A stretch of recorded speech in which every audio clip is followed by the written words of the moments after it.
Namuka mwase mwama. Obi pod off a video social media so.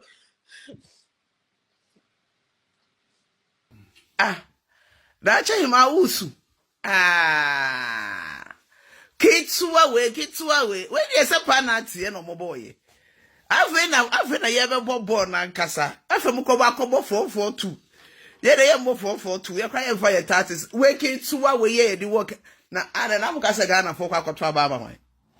Kene Agyapong. Because said you no me di wachi akoba bia na problem asi wono maame mente the whole thing as you no me di wachi do Daakye Hemaa why hwe nanim ni sun kura chese maame wo ye baifo mo hwe nanim wo de nya baifo sun wo de mo hwe obo o hwe wow ken na lusu na ene de o obo o se da pa na obe bompai bonity akenta ne aken be lusu ade no wo so obo pa we ye friend sun se de no jam se de no maame wo me se wo ye baibonsam ye bay Jimmy for when you adwin Daakye Hemaa afia na me so me saka so mo ane hwe ade kwasiaba suma me hwe ofui yanko Namuka mwase mwama. Obi pod off a video social media so. na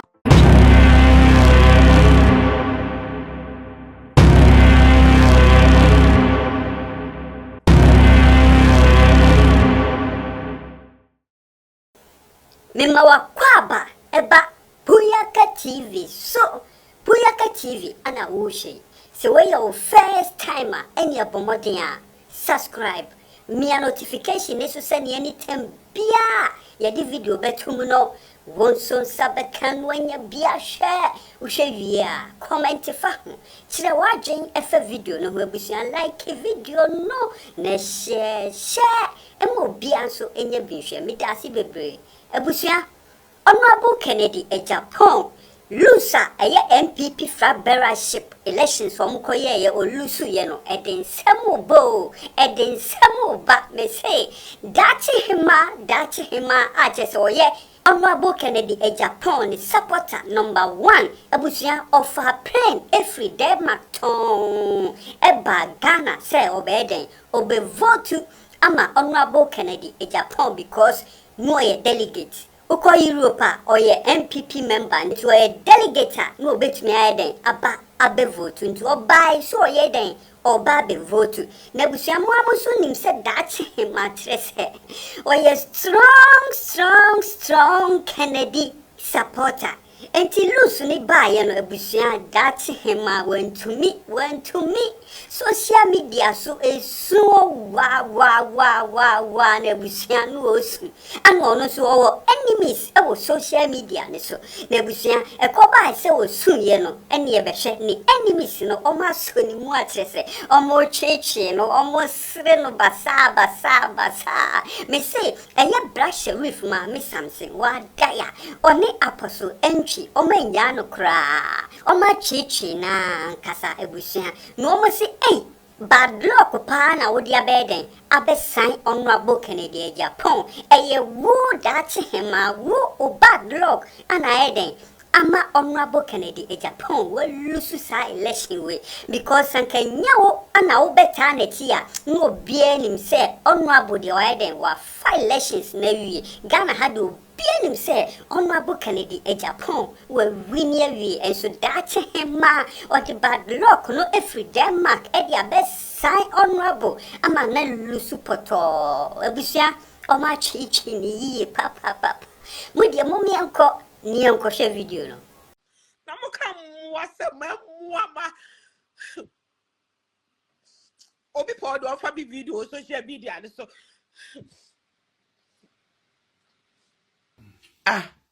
Daakye Hemaa usu. Kitsuwa we. When you say panati no mo boy. Afena ye be bobo na nkasa. Afa mu ko ba kobo 442. Ye dey mo 442. Ye cry for your taxes. We kitsuwa we ye di work. Na ana na mukasa Ghana for kwakoto ababa man. Kene Agyapong. Na mo ye won crofo bi kura no mo support Kene Agyapong. Kene Agyapong nya dia obeden. Baby, can come out 3 cities. 3 cities. And about me, so much say, You say 5 cities, a binya 1,000 Ghana city in as for. Yeah, sika no more, we are no more, yes, sir. Aye. Naka budi can't now call Ghana. Hey, right, Jesus Christ of Sabonzongo. Hey, can they just point out? Sorry, they say, Eshe camouflage. Hey, Tame. Boy, yeah, boy. It's Muan Casa. Oh. I say pipi dear, ego, pipi nanado, wadauro mananado, go pipi. Oh, no. Yeah, nanado will go party, no, nanado go party. Nanado go Nicolas Cage pain. Nanado go pipi.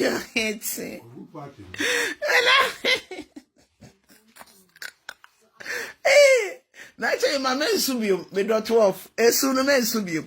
If you saw money more for power, but who's with when you must a kakamuto? Hey, who's when you must a donatra? As soon as also, patient with dot 12, I said donatra. Ah, time, eh? I some more, and yes, some cranny. It's a case in a wususaro. Na where the money hoshu Mumbo date went to Hono 7th December 2024 from 10 o'clock Elko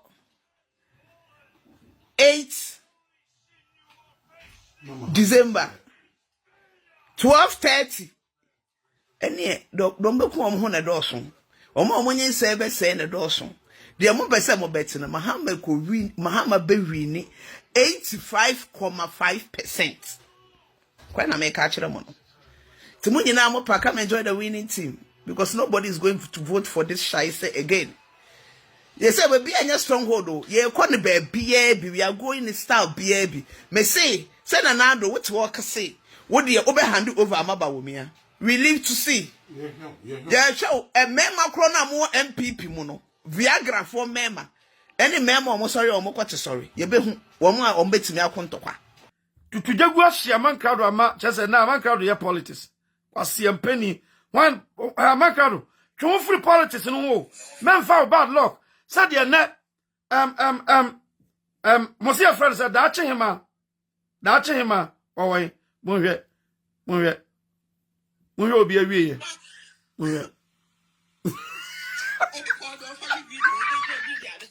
Obipa over the video social media no so abota ye nyina pe honorable Kennedy Agyapong asem obe president ayepe ba MPP di obeba bia no because Dr. Mahmoud Bawumia onye small meat what you say now either Dr. Mahmoud Bawumia ye papa Mahama house yarga one whether we like it or not elections are not you what you say Antino, and now the Abedia Tower Niasi, Abedi Dincrofotem, and a Kennedy Agyapong, and I am offer. Me catch a mammy was a mammy way ya. What about on tea and you are Kennedy Agyapong? Problem Abba. Make a monty, and a down. Ajima Bear me first see and I'm showing about Kennedy Agyapong, MPP, Momo after Moody Clay be a wieno. Yeah, said he was here Casa. Pre-unity back to MPP. So munyina bebom Ken. Yeah, me two chairman. Obama and a kwa or Jini defeat or some 2024 a chino. What you say? Chrono Ken obet masia baby him. Ghana for per wasem. But just say MPP for who be or Dr. Mahmoud Bawumia now than you. It will much choose so Obia supporting MPP money and this in face any. At the end of the day, either NDC or MPP, the Obefabiano, or Ba, whether we like it or not.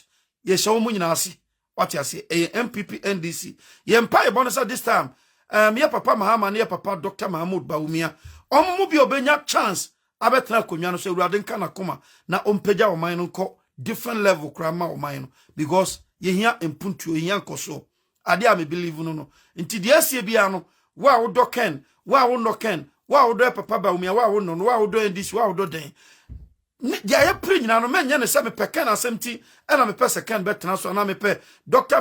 Mahmoud Baumi asem enti na me pe so betena so ana me pe former John Dramani Mahama ye papa John Dramani Mahama asem enti na me pe so betena so na ye nyina hyase ensu se ye pe so oman no ye nya mpuntuo ye koyenim na akwantuo bebrebe no esote eno na ehia enti me fese honorable Kennedy Japan ene was a showdown now no MPP fo nyina be kabom na oma lefti ade no na so mo di showdown akoma NDC perfect sa pepepe NS agro na kono politics eni kwa se ntokwa eni kwa se de otan ba yentem ai se na me hu se bloggers biti social media so omo ye traba na asantefo ye mo akabrofo ye mo me hu aya na me sugu me ye se be bia wiase nyina dui ye da so dwen sa adwen wi na akwa bi wo wiase bi na afra bi wo wiase bi debi bandi die sade ani die fatano what you say sankwala asem no mubeja munya ni enkamum we are all Ghanaians me bacho ena yetimi ko YouTube mo fanche me ena YouTube eni ho what you say na Daakye Hemaa me ka kire wo say bad luck di wachi no what you say ukunu wo no a eya sofo ma me perpetual don ko beka ya oji hu achinye no maame udua na wo boy na ya say sofo ma me de na o kan na ye no kure because I said no me bia di wachi a I said ya yabo udua no no kra na ukunu no wo ye ni bibia na Daakye Hemaa said you obi asemba wo ka bi wo de abaye ka wo de chena bebie bi ona kan kwase so wo beti de ameka chew some say so obi a chena na adwen na me chena ma adwen wo ukunu wo no Daakye Hemaa said ya no me si di wachi no Daakye Hemaa me hwa so fo ma me perpetual don kwa asem o kan say ukunu no wo de na ye mpusuo na be no kra na me bisa question mark we a question mark na me bisa no kra bla bontin na be ka chen na en first of ma me perpetual don ko bo nkoma no say ampara na asem o kan na no kra bam say ukun krampa because said ya no me di wachi akoba bia na problem asi wono ma me mente the whole thing asi o no me di wachi do Daakye Hemaa why hwe na nim ni sun kra chese ma me wo ye baifo mo hwe na nim wo de nya baifo sun wo de mo hwe wo bo o hwe wow ken na lusu na ene de o obo o se da pana obe bompa bonity akenta ne akan be lusu ade no wo so obo pa we ye friend sun se de no jam se de no ma me wo me se wo ye bay bronsam ye bay Jimmy for woni adwen Daakye Hemaa afa na me so me sakan so mo ane hwe ade kwasiaba suma me hwe ofui yanko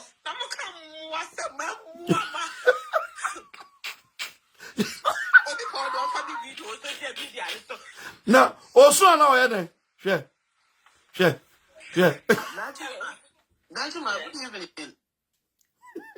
obi pa onfa wu video Daakye Hemaa mafa me se obi aso Daakye Hemaa kwajo sibo me se me so mafa wu video no am se me ne crofokra de egu ho what you say stubborn academy for no ma post you da so se de ope onfa stubborn academy for no omo mo hia man krado tutu ne so ase nwi nyina na se amanka eba tutujagu ne maami usu amaye entertain o mo se men try me we ya o be tutu mu dwene nyina what you say se tutujagu a ya man krado fala wa wie no wa bubu na pre nyina edi Daakye Hemaa wo betena bontia wo be se ma obi amfa no pe na ukofu stubborn academy for no bo wa hwe de o maye wa hwe so sad oh oh baby me fane ya na ho na twem obi aka mo asem mo da mo yade mo hwe ebeba mo hwe